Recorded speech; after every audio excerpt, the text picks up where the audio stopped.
Selamat pagi. Apa kabarnya? Kakak harap kalian kabarnya baik. Nah, sekarang kita bertemu lagi untuk memuji dan memuliakan nama Tuhan. Nah, untuk memulai ibadah kita nyanyi lagu Matahari Bersinar Terang.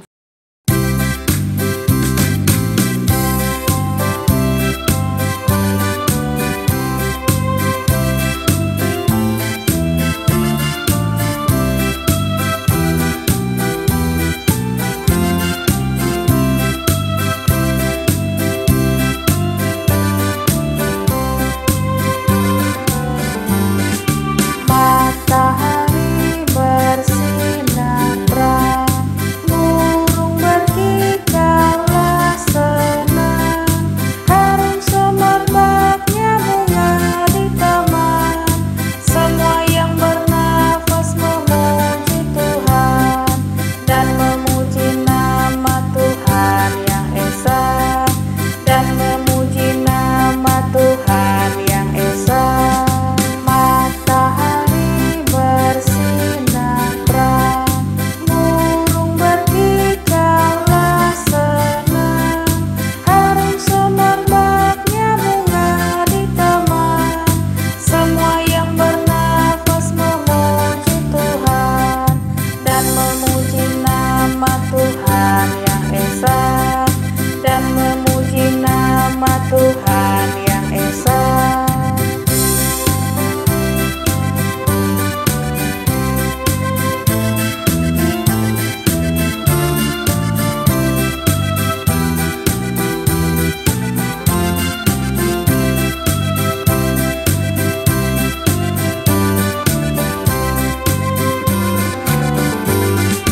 Matahari bersinar terang, burung berkicaulah senang, harum semerbaknya bunga di taman. Semua yang bernafas memuji Tuhan dan memuji nama Tuhan yang esa, dan memuji nama Tuhan yang esa.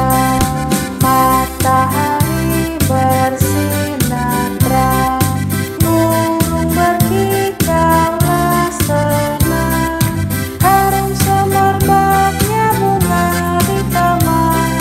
Semua yang bernafas memuji Tuhan dan memuji nama Tuhan yang esa, dan memuji nama Tuhan yang esa.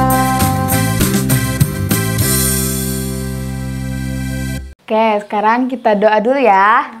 Kita lipat tangannya, tutup mata, kita berdoa. Tuhan Yesus yang baik, kami akan membaca dan merenungkan firman-Mu. Penuhilah hati dan pikiran kami dengan kuasa Roh Kudus, sehingga kami dapat mengerti dan melakukan kehendak firman-Mu. Amin. Amin. Nah, sekarang untuk merespon tadi, sebelum mendengarkan firman Tuhan juga, kita nyanyi lagu Yesus Pokok dan Kitalah Caranya. 1, 2, 3.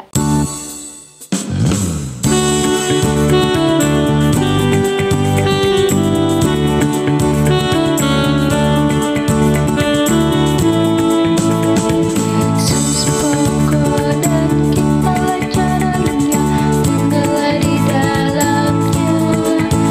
Yesus pokok dan kitalah caranya, tinggallah di dalamnya. Yesus pokok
Sekarang kita masuk ke firman Tuhan. Nah, firman Tuhan pada saat ini terambil dari kitab Matius pasal yang ke-13 ayat yang pertama sampai yang ke-9. Kitab Matius pasal 13 ayat yang pertama sampai yang ke-9 dengan judul perikop perumpamaan tentang seorang penabur. Pada hari itu keluarlah Yesus dari rumah itu dan duduk di tepi danau. Maka datanglah orang banyak berbondong-bondong lalu mengerumuni dia, sehingga ia naik ke perahu dan duduk di situ. Sedangkan orang banyak semuanya berdiri di pantai.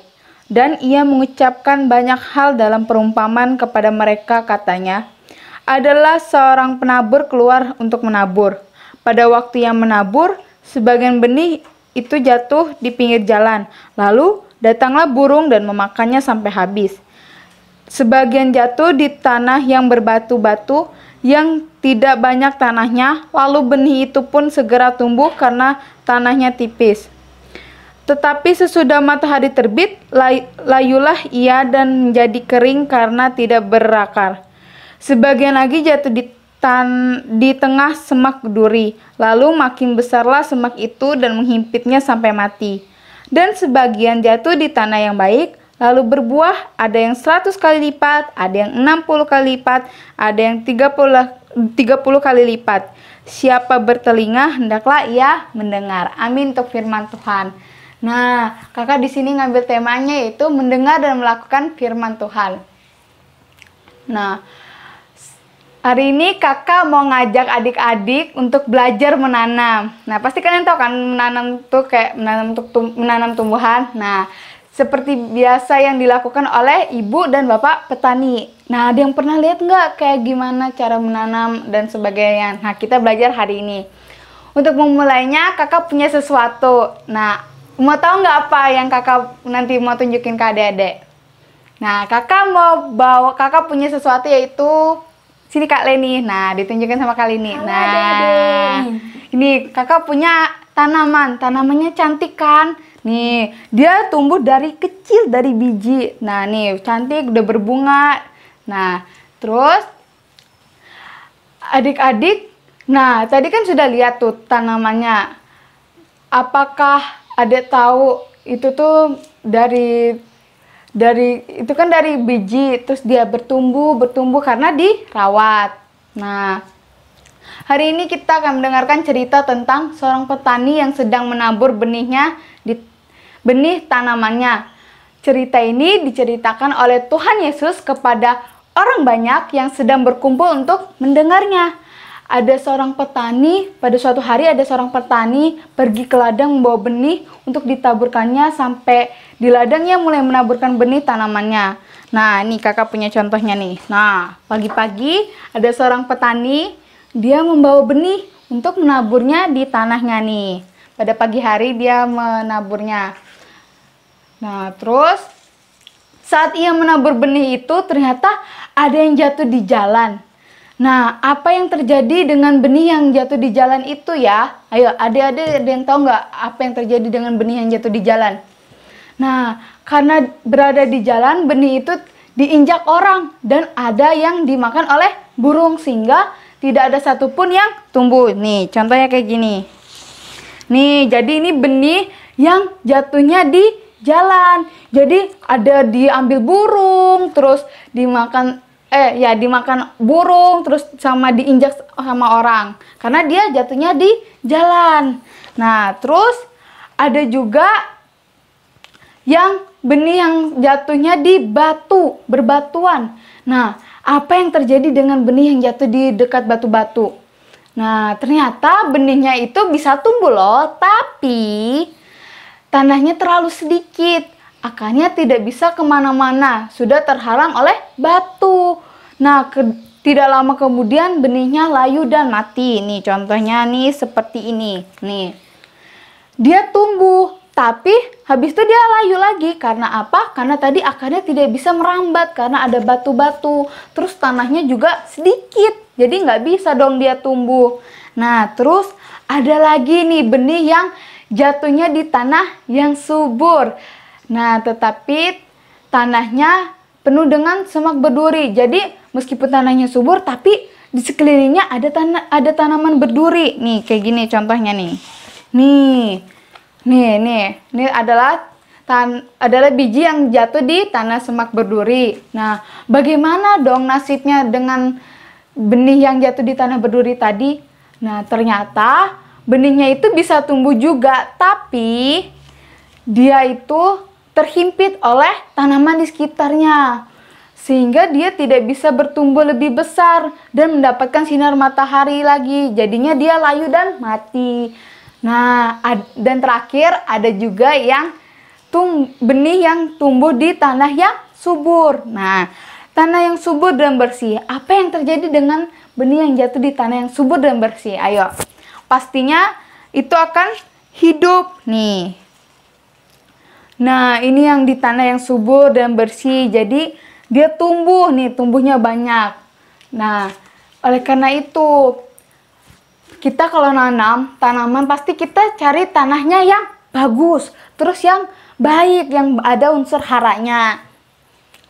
Nah, adik-adik, demikian juga biji yang punya kita. Misalnya kita mau nanamnya cabai nih, kita nanam cabai, terus kita harus memasukkannya itu di tanah yang subur, jangan di tanah yang gak ada unsur haranya atau yang gak ada pupuknya atau segala macam. Jangan yang ditabur di dekat batu-batuan, juga jangan ditabur di jalan, terus jangan juga ditabur di dekat semak berduri, pasti nanti nggak akan tumbuh seperti yang kakak bilang tadi. Nah, apakah kalau misalnya adik-adik senang kalau misalnya menghasilkan buah yang banyak? Pasti senang juga kan. Misalnya kita udah nanam sesuatu nih dari kecil, dari biji, terus dia nanti tumbuh jadi besar, terus ada buahnya, pasti kita senang kan. Nah, demikian juga Tuhan Yesus senang jika benih yang ditabur itu berbuah yang dengan sangat banyak. Nah, setelah bercerita, Tuhan Yesus mengatakan kepada murid-murid bahwa benih yang ditabur itu seperti firman Tuhan. Nah, Tuhan Yesus senang jika anak-anak mendengar firman Tuhan dan melakukannya, karena itu seperti benih yang ditabur di tanah yang subur. Nah, terus Tuhan Yesus juga sedih kalau misalnya melihat adik-adik nih tidak mendengar firman Tuhan, terus malah melakukan hal-hal yang bikin Tuhan Yesus sedih, misalnya kayak berbohong dan sebagainya. Nah, Tuhan Yesus juga sedih jika saat firman Tuhan adik-adik malah bermain atau melakukan hal lain yang sehingga membuat hatinya Tuhan Yesus itu sedih.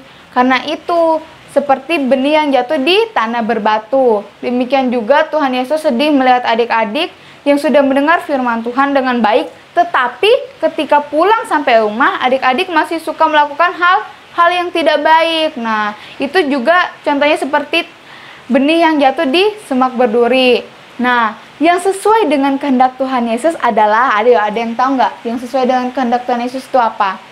Yaitu adalah anak-anak yang menyiapkan hati dan juga perhatiannya untuk mendengarkan firman Tuhan, kemudian melakukannya dalam kehidupan sehari-hari.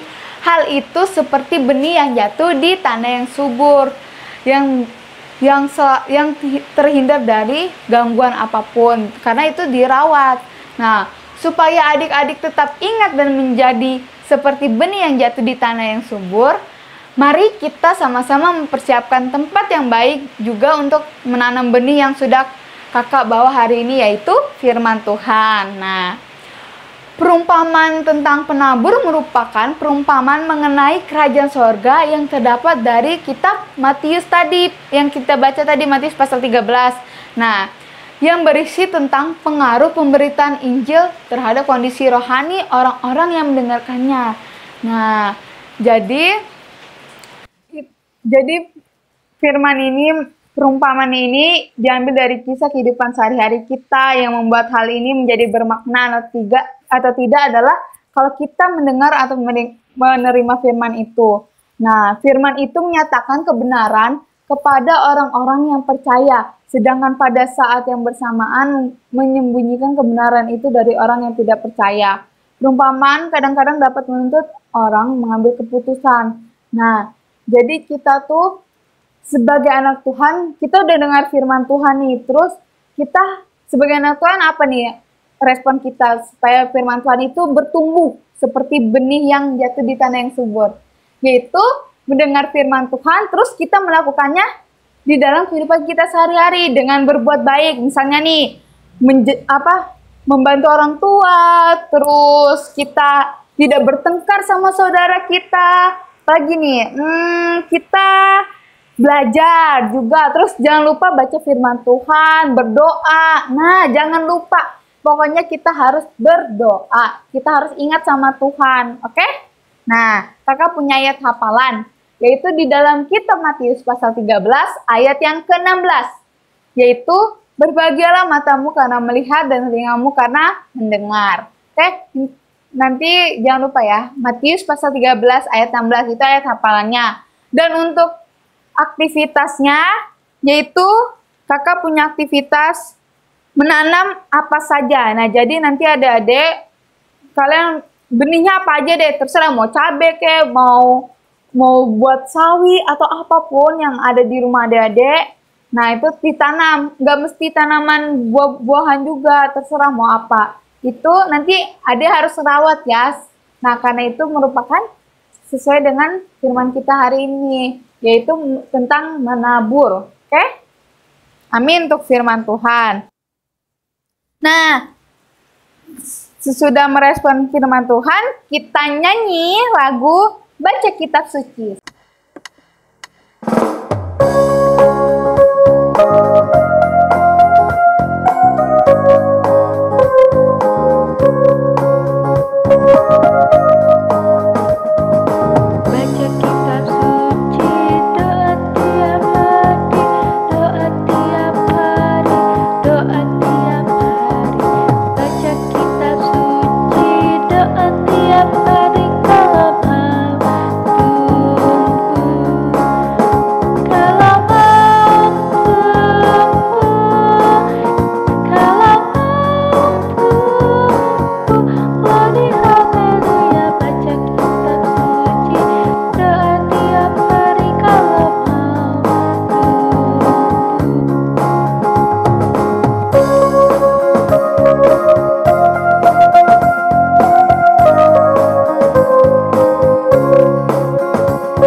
Nah, sekarang kita masuk ke dalam doa syafaat dan doa persembahan, oke? Ayo, kita lipat tangannya, tutup mata, kita berdoa. Tuhan Yesus yang baik, pada hari ini kami sedang memperingati Hari Pertanian GKE. Kami selalu mengucap syukur untuk kebaikan dan kemurahan Tuhan di hidup kami. Kami juga berterima kasih karena saat ini kami masih diberikan kesempatan untuk beribadah mandiri di rumah. Biarlah ibadah kami ini dapat menyenangkan hati Tuhan. Saat ini kami hendak menaikkan doa syafaat kami. Kiranya Tuhan memberkati orang-orang yang kami kasihi. Biarlah Tuhan selalu memberikan mereka kesehatan, kekuatan, dan juga rezeki. Bagi orang yang sakit, Tuhan berikan kesembuhan. Bagi orang-orang yang hidupnya berkekurangan akibat pandemi COVID-19 ini, gerakan hati banyak orang agar mau berbagi Tuhan. Pada saat ini kami juga akan memberikan persembahan syukur. Kami kumpulkan persembahan ini dengan sukacita sebab segala pemberian Tuhan telah kami terima. Di dalam nama Tuhan Yesus Kristus kami berdoa. Amin. Amin. Nah, sekarang kita ada saatnya untuk mengumpulkan persembahan. Sambil mengumpulkan persembahan, kita nyanyi lagu Dalam Yesus Kita Bersaudara.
Nah, sekarang kita udah mau sampai ke penghujung ibadah. Kita nyanyi sebelum mengakhiri ibadah kita nyanyi Happy Yaya Happy Yaya.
Nah, sekarang untuk mengakhiri ibadah kita berdoa.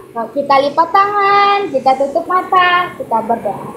Terima kasih Tuhan Yesus karena sudah menyertai dan memberkati ibadah kami. Kami mohon kiranya Tuhan selalu menjaga dan melindungi kami dalam kehidupan sehari-hari. Di dalam nama Tuhan Yesus kami berdoa dan bersyukur. Amin. Amin. Nah, ibadah kita selesai. Selamat hari Minggu. Dan jangan lupa untuk selalu mengucap syukur sama Tuhan Yesus. Happy Sunday.